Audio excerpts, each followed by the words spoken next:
Hello guys, good morning. कैसे हो आप सब? आपका एक बार फिर से स्वागत है आपके अपने चैनल आई विल पर, जिसमें कि हम कर रहे थे प्रीलिम्स डे की सीरीज। और आज हम आ जाते हैं अपने नेक्स्ट डे के करंट अफेयर्स के क्विज पर। आपको वीडियो अच्छी लगे लाइक कर लेना, चैनल को सब्सक्राइब कर लेना, अपने फ्रेंड्स में शेयर कर देना।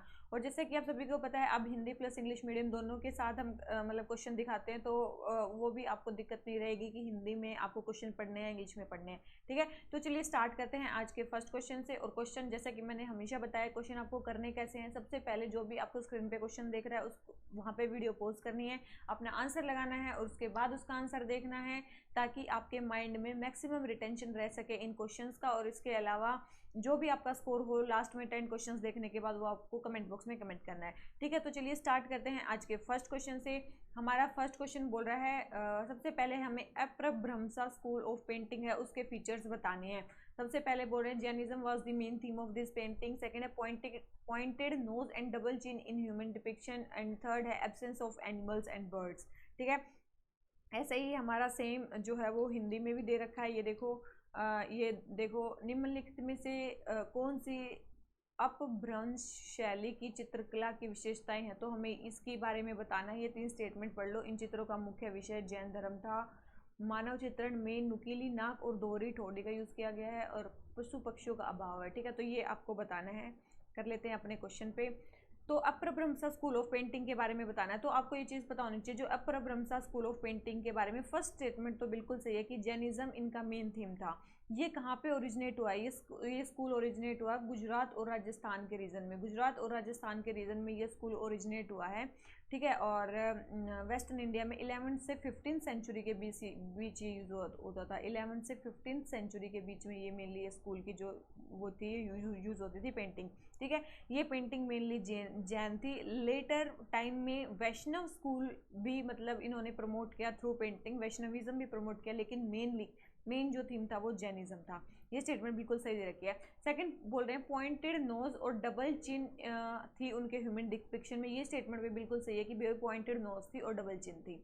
ठीक है, थर्ड बोल रहे हैं एनिमल्स और बर्ड्स का एब्सेंस था। तो ये स्टेटमेंट क्या बिल्कुल गलत है, क्योंकि एनिमल्स और बर्ड के फिगर्स यूज होते थे पेंटिंग्स में, उनको एज अ टॉयज रिप्रेजेंट किया जाता था। तो ये स्टेटमेंट क्या होगी हमारी? रॉन्ग होगी। तो थर्ड स्टेटमेंट रॉन्ग होगी। First and second statement correct है। तो हमें बतानी क्या है? करेक्ट ही बतानी है। तो 2 स्टेटमेंट करेक्ट है, हमारी थर्ड स्टेटमेंट क्या है? रॉन्ग है। ऐसा ही हमें हिंदी में देख लेते हैं। इन चित्रों का मुख्य विषय जैन धर्म था। ये इसमें यूज़ की जाती थी। नुकीली नाक और दोहरी ठोड़ी और पशु पक्षियों का भाव नहीं था, वो बनाए जाते थे। हमें कौन सा कथन सही है बताना है। सही 2 है। ठीक है, तो केवल 2 सही है, एक हमारा रॉन्ग है। तो इसका आंसर हमारा क्या हो जाता है? बी। ठीक है, ठीक है, तो हमारा ये वाला फर्स्ट क्वेश्चन हो जाता है कंप्लीट। आ जाते हैं अपने सेकंड क्वेश्चन पे। सेकंड क्वेश्चन हमें किसके बारे में बताया पूछ रखा है? कुचिपुड़ी के बारे में पूछ रखा है। सबसे पहले बोले हैं नाट्य शास्त्र में मेंशन है। ट्रेडिशन के अकॉर्डिंग डांस में लाइव वोकल्स होने चाहिए, म्यूजिक नहीं होना चाहिए। और थर्ड है इसको रिकॉग्नाइज किया गया है as an Indian classical dance. ठीक है, कौन सी स्टेटमेंट सही है वो बतानी है। हिंदी वाले हिंदी में देख सकते हैं भाई। कुचिपुड़ी के बारे में बताना है। इसका उल्लेख नाट्य शास्त्र में मिलता है। बताओ मिलता है कि नहीं? इसमें नृत्य के साथ सजीव गायन होना चाहिए, ना कि संगीत, मतलब लाइव वोकल्स होने चाहिए, म्यूजिक नहीं होना चाहिए। और ये बोले हैं भारतीय शास्त्रीय नृत्य के रूप में इसको मान्यता प्राप्त है। तो आपको बताना है कौन सी स्टेटमेंट सही है, कौन सी स्टेटमेंट को जो है इसमें रॉन्ग है। तो देख लेते हैं। सबसे पहले बोल रखा है कुचिपुड़ी के बारे में। तो पहली स्टेटमेंट तो हमारी बिल्कुल सही है कि भाई ये नाट्य शास्त्र में मेंशन है। बिल्कुल सही है, नाट्य शास्त्र में मेंशन है, इसके रूट्स हमें वहीं से मिलती हैं। दूसरी चीज़ बोल रहे हैं इस ट्रेडिशन में जो डांस है उसमें लाइव वोकल्स होने चाहिए, म्यूजिक नहीं होने चाहिए। तो ये स्टेटमेंट बिल्कुल रॉन्ग है। इसमें डांस भी होएगा और साथ में कार्नेटिक म्यूजिक भी बजेगा। टिपिकली कार्नेटिक म्यूजिक इसमें बजता है, तो ऐसा नहीं है कि वहाँ पे म्यूजिक नहीं होगा।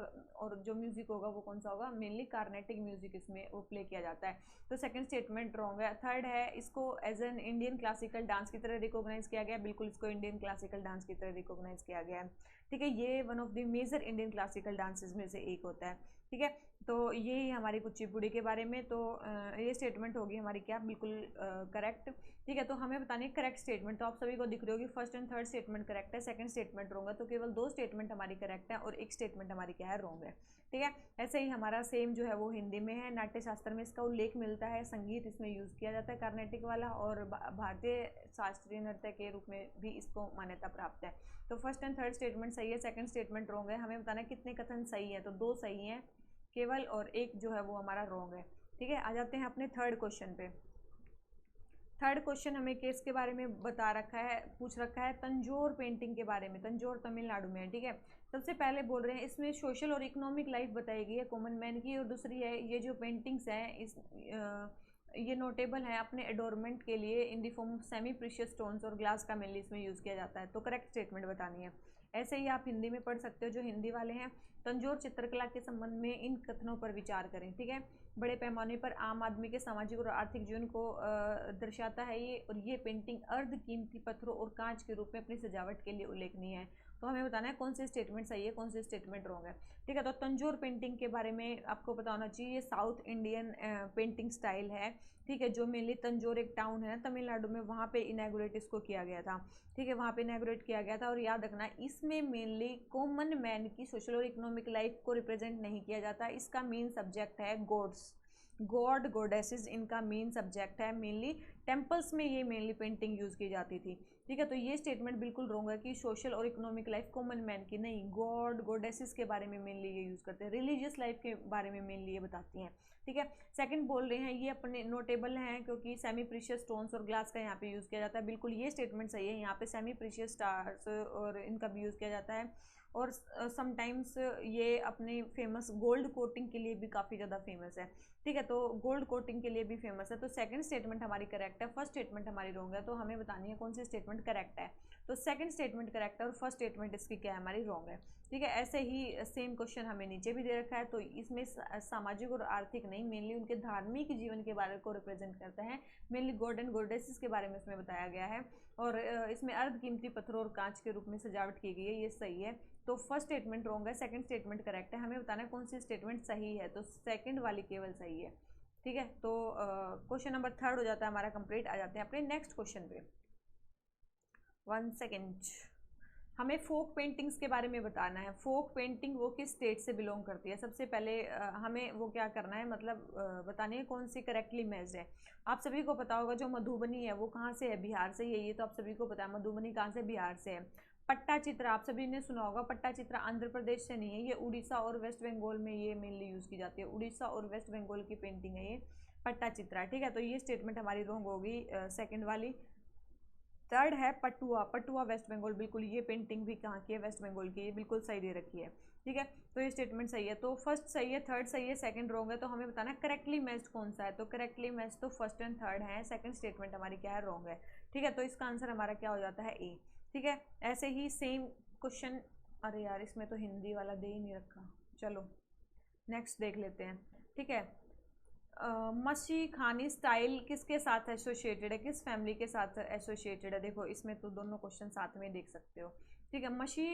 मशीद खानी स्टाइल किससे एसोसिएटेड है, मसीद खानी शैली किस परिवार से संबंधित है। निशान लगाओ, दारा सिखो, जहांगीर, इब्राहिम लोदी, तानसेन, ठीक है। तो ये किससे एसोसिएटेड है, याद रखना ये जो मशीद खानी स्टाइल है ये किससे एसोसिएटेड है, तानसेन से एसोसिएटेड है। किससे एसोसिएटेड है, तानसेन से एसोसिएटेड है, ठीक है।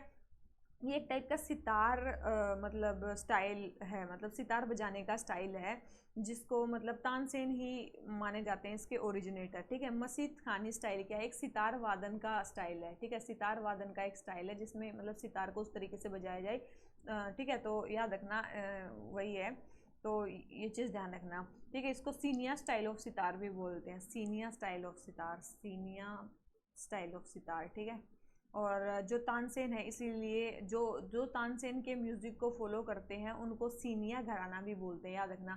अगर कहीं पे नाम आ जाए सीनिया घराना, ठीक है। तो ये किससे एसोसिएटेड है, जो तानसेन के म्यूज़िक के को फॉलो करते हैं उनको बोलते हैं सीनिया घराना म्यूज़िक, ठीक है। तो ध्यान रख लेना। तो ये सितार वादन का एक तरीका है, मसी थानी स्टाइल, ठीक है। तो ये किससे एसोसिएटेड है, ये है हमारा तानसेन से एसोसिएटेड। तो क्वेश्चन नंबर 5 भी हो गया हमारा कंप्लीट। आ जाते हैं अपने नेक्स्ट क्वेश्चन पे।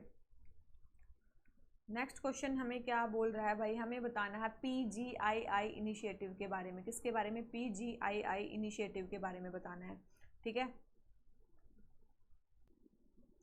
तो हमें PGII के बारे में 3 स्टेटमेंट दे रखी हैं। क्या क्या है, सबसे पहले ये कोलैबोरेटिव एफर्ट है G20 कंट्रीज़ का, ताकि इंफ्रास्ट्रक्चर को फंड कर सकें। सेकंड है ये एक अल्टरनेटिव है चाइनीज़ जो BRI है, बेल्ट एंड रोड इनिशिएटिव। और थर्ड बोल रहे हैं ये इम्फेसाइज करता है चैरिटी ओवर लॉन्स, जिसमें रिसीविंग कंट्री को बेनिफिट हो। ऐसे ही हमारा हिंदी में भी ये क्वेश्चन है, अगर जिनको हिंदी में पढ़ना है वो हिंदी में भी पढ़ सकते हैं। ग्लोबल इंफ्रास्ट्रक्चर इन्वेस्टमेंट PGII पहल के लिए साझेदारी के बारे में कुछ बताना है। सबसे पहले ये विकासशील देशों में जो बुनियादी ढांचा परियोजनाओं को वित्त पोषित करने के लिए G20 देशों का एक मतलब स्टार्टिंग है, ठीक है। ये चीन के जो BRI है उसके विकल्प के रूप में कार्य करता है, और ये जो है ऋण के बजाय दान पर जोर देता है, ठीक है, जिससे प्राप्तकर्ता देशों को लाभ हो, ठीक है। तो PGII के बारे में देख लेते हैं भाई क्या क्या बोल रहे हैं। देखो सबसे पहले तो PGII की फुल फॉर्म ही इंपॉर्टेंट है, partnership for global infrastructure and investment, ठीक है। Partnership for infrastructure and investments, ये जो इनिशिएटिव है ना ये 2021 में स्टार्ट हुआ था।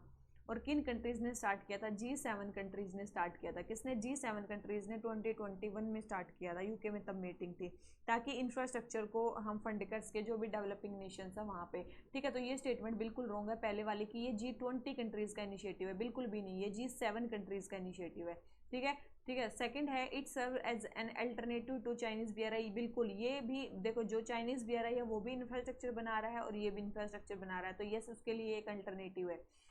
थर्ड है PGII चैरिटी को इम्फेसाइज करता है ओवर लोन्स, तो ये स्टेटमेंट क्या दे रखी है? बिल्कुल गलत दे रखी है, क्योंकि PGII मेनली किस पे इम्फेसाइज करेगा? लोन पे। PGII में क्या करेंगे, जो कंट्रीज है G7 कंट्रीज हैं वो एक फंड क्रिएट करेंगी और उस फंड में से डेवलपिंग कंट्रीज को क्या देंगी? लोन देंगी सब्सिडाइज्ड रेट पे, ठीक है। उन लोन्स को मेनली वो किया जाएगा ताकि लैंडिंग वाले को भी बेनिफिट हो और रिसीविंग कंट्रीज को भी बेनिफिट हो। केवल रिसीविंग कंट्री को बेनिफिट करने के लिए PGII इनिशिएटिव नहीं चलाया गया है, तो ध्यान रखना इसको। तो थर्ड स्टेटमेंट भी रॉन्ग है, फर्स्ट स्टेटमेंट भी रॉन्ग है, सेकंड स्टेटमेंट हमारी करेक्ट है। हमें बतानी है करेक्ट स्टेटमेंट, तो करेक्ट तो केवल हमारी एक ही स्टेटमेंट है, दो स्टेटमेंट हमारी क्या है? रॉन्ग है।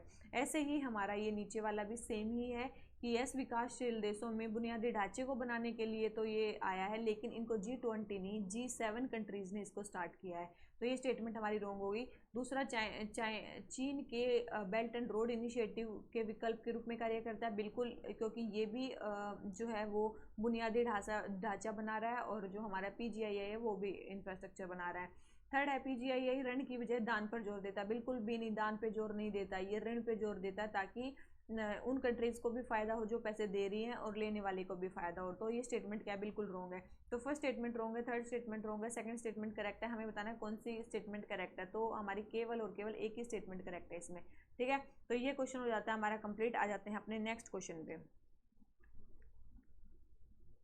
नेक्स्ट हमें क्या बोलता है? हमें बताना है कॉटन कल्टीवेशन के बारे में। हमें चार स्टेटमेंट दे रखी हैं। 180 फ्रोस्ट फ्री डेज चाहिए इनको।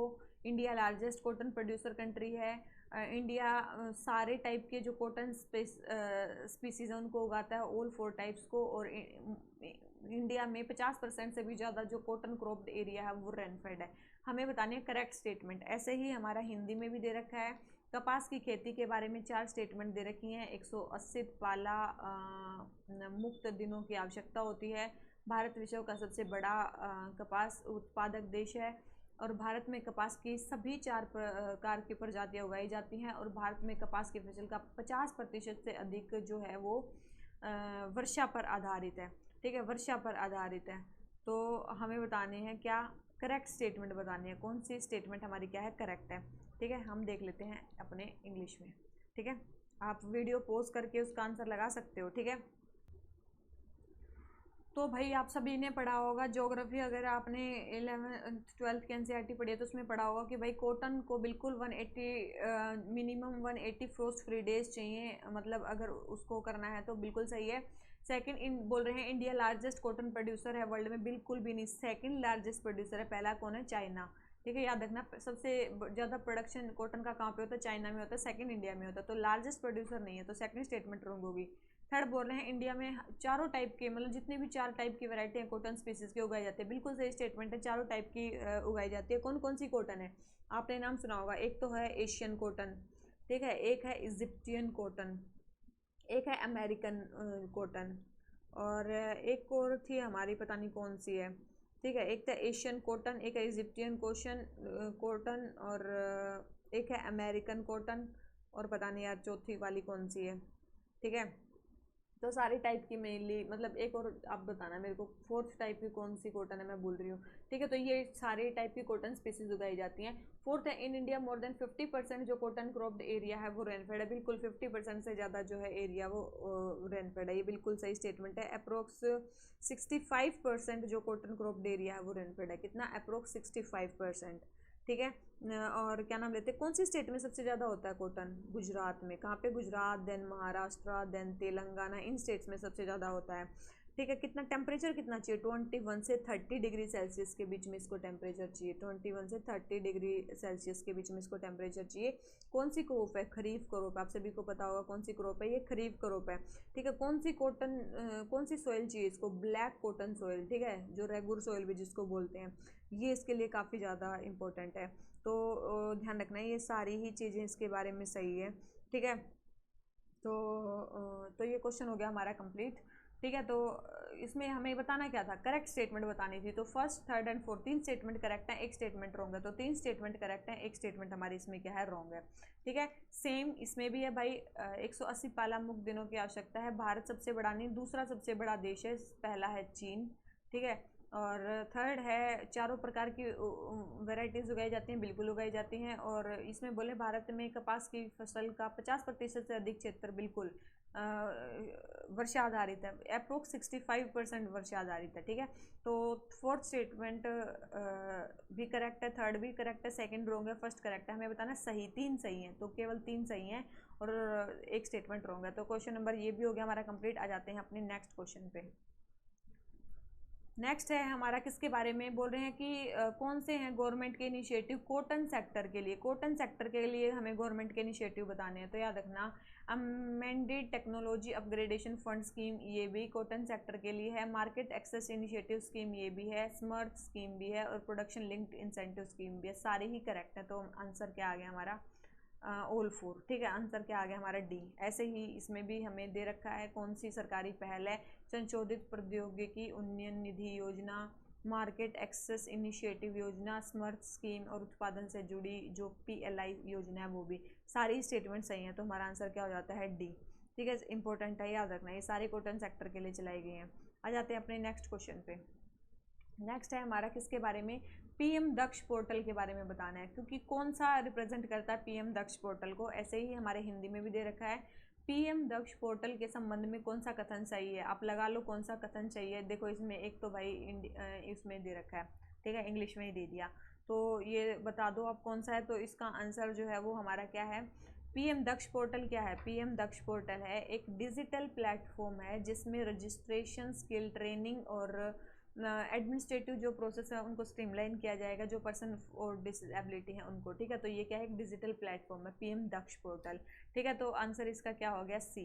ठीक है, तो इसमें भी सेम ही है। विकलांग व्यक्तियों के लिए पंजीकरण, कौशल प्रशिक्षण और सुव्यवस्थित जो प्रशासनिक प्रक्रियाओं की पेशकश करने वाला एक डिजिटल प्लेटफॉर्म है। ठीक है, तो क्वेश्चन नंबर 4 हो जाता है कंप्लीट। आ जाते हैं अपने नेक्स्ट क्वेश्चन पे। नेक्स्ट क्वेश्चन हमें क्या बोलता है? CSIR के बारे में बताना है। CSIR के बारे में बताना है। तो सबसे पहले बोल रहे हैं ये एक ऑटोनोमस बॉडी है गवर्नमेंट ऑफ इंडिया की, जो इंडिया के इंडिपेंडेंस के बाद बनी है। ये largest research and development organisation है इंडिया की, और जो यूनियन मिनिस्टर्स हैं साइंस एंड टेक के, वो एक्स ऑफिशियो प्रेसिडेंट है CSIR के। तो हमें बतानी करेक्ट स्टेटमेंट। ऐसे ही हमारी नीचे भी दे रखी है CSIR के बारे में। ठीक है, ये 3 स्टेटमेंट दे रखी हैं। CSIR की स्थापना भारत की स्वतंत्रता के बाद हुई, पहली बात, और एक स्वायत्त निकाय के रूप में हुई। दूसरा, ये भारत में सबसे बड़े अनुसंधान और विकास संगठन के रूप में उभरा। और तीसरा है केंद्रीय विज्ञान और प्रौद्योगिकी मंत्री CSIR के पदेन अध्यक्ष हैं। ठीक है, तो हमें इनके बारे में बताना है। ठीक है, तो सबसे पहली चीज़ हम देख लेते हैं। बोल रहे हैं कि सबसे पहले ये इंडिया की इंडिपेंडेंस के बाद इस्टेब्लिश हुई है। बिल्कुल गलत है। इंडिया की इंडिपेंडेंस से, भारत की आज़ादी से पहले ही इस्टेब्लिश हो गई थी। ये कब? 1942 में। कब हो गई थी? 1942 में ही इस्टेब्लिश हो गई थी। इसके हेडक्वार्टर कहाँ पे हैं? न्यू दिल्ली में इसके हेडक्वार्टर हैं। As a autonomous body establish हुई। ठीक है, बिल्कुल सही स्टेटमेंट है। रिसर्च एंड डेवलपमेंट बॉडी है। तो ये बिल्कुल गलत स्टेटमेंट है कि ये इंडिया के इंडिपेंडेंस के बाद इस्टेब्लिश हुई। नहीं, 1942 में जो क्विट इंडिया मूवमेंट का, ऐसा याद रख लो, क्विट इंडिया मूवमेंट आया तब भी CSIR आई। ठीक है, तो बिल्कुल गलत स्टेटमेंट है कि इंडिया के इंडिपेंडेंस के बाद आई है।